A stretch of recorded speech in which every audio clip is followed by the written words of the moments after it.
নমস্কাৰ মৰমৰ ছাত্ৰ ছাত্ৰীসকল ক্লাছ 8ৰ সায়েন্স চেপ্টাৰ 1ৰ কোৱেশ্চন এনসাৰ এটো পাৰ্ট 1ৰ কিন্তু আপোনালোকৰ আছে দুটা ভাগ আছে পাৰ্ট 1 পাৰ্ট 2 পাৰ্ট 1ৰ শস্য উৎপাদন আৰু ব্যৱস্থাপনা ইয়াৰ কোৱেশ্চন এনসাৰটো মই দি আছো আৰু বহুত সৰুকে মই এটো শৰ্ট কৰি দিম কোনটো ইম্পৰ্টেন্ট হ'ব এক্সামত কোনটো আহিব এক্সাম বাৰ এক্সামত আহি থাকে এই কোৱেশ্চন মই ডিসকাস কৰিম এটো প্ৰথম কোৱেশ্চনটো তলত দিয়া তালিকাৰ পৰা শুদ্ধ শব্দ বৰ বাছি উলিয়াব আৰু খালি ঠাই পূৰণ কৰা সো এটো নিজৰ বুকত এটো পূৰণ কৰিলে হল বা লিখি ললে হল বুকৰ ভিতৰত লিখিলে হল কাট পেন্সিল লক আৰু কাট পেন্সিলৰ দি এটো লিখি লক একে উদ্ভিদ এখন ঠাই অধিক পৰিমাণে গজালে বা খেতি কৰিলে তাক শস্য বুলি কোৱা হয় তো ইয়াত প্ৰথমেটো হ'ব শস্য দ্বিতীয়টো চহোৱা হয় এটো দিবা কাৰণ আমাক তেখেতে দি দিছে ওপৰৰ তাৰ পিছত এই এনসাৰটো ইয়াত দিবা যেনেকা নষ্ট হোৱাৰ বীজবোৰৰ পানীৰ উপংগী থাকে ঠিক আছে তাৰ পিছত নেক্সট হল পোষক দ্ৰব্য আৰু পানীৰ প্ৰয়োজন এতিয়া এটা কোৱেশ্চন 2 নম্বৰৰ কোৱেশ্চন খিনি মিলাই লব এটো বুকতে মিলাব নিজৰ বুকত উলাইখিনি ক স্তৰৰ পৰা খ স্তৰ মিলাব লাগে এটো কেনেকৈ মিলাব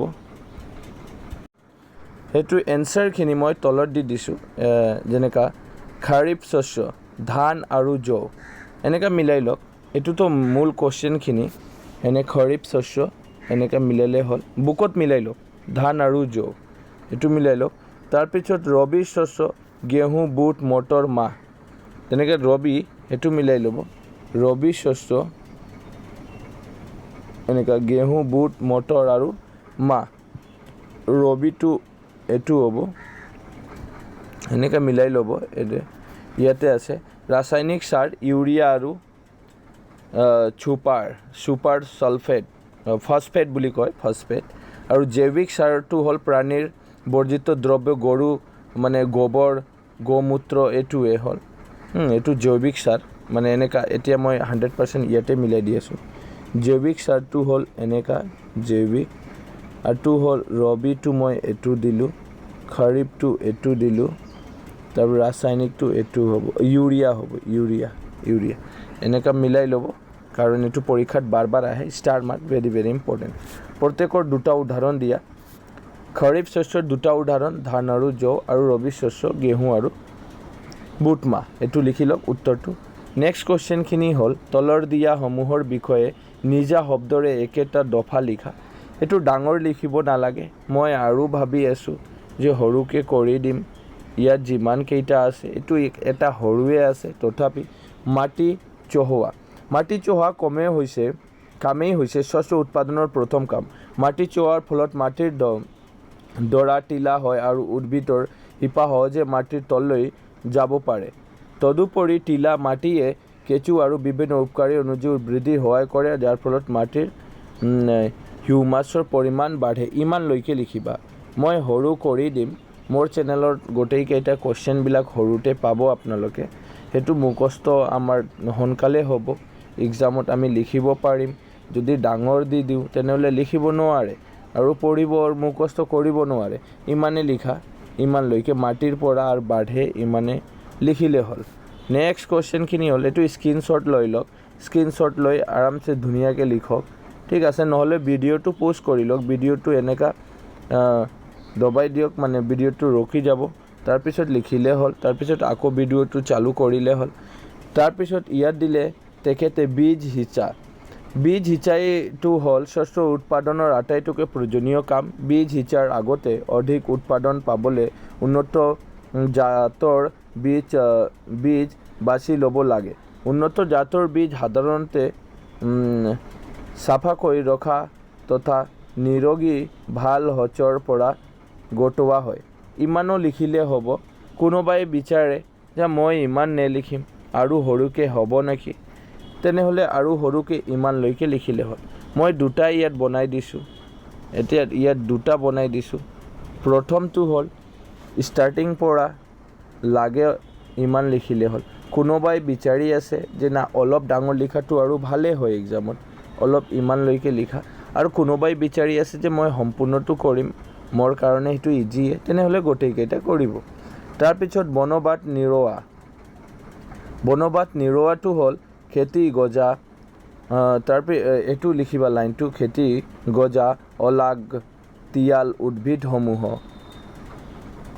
উদ্ভিদসমূহ অপতৃণ বোলে।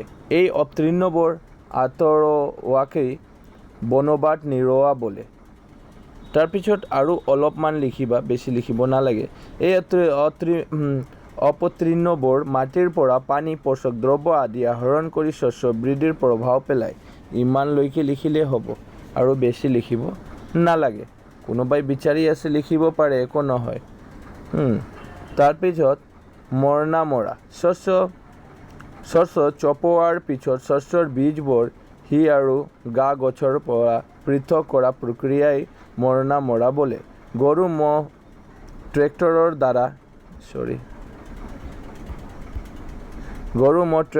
দ্বাৰা মৰণা মৰা হয়।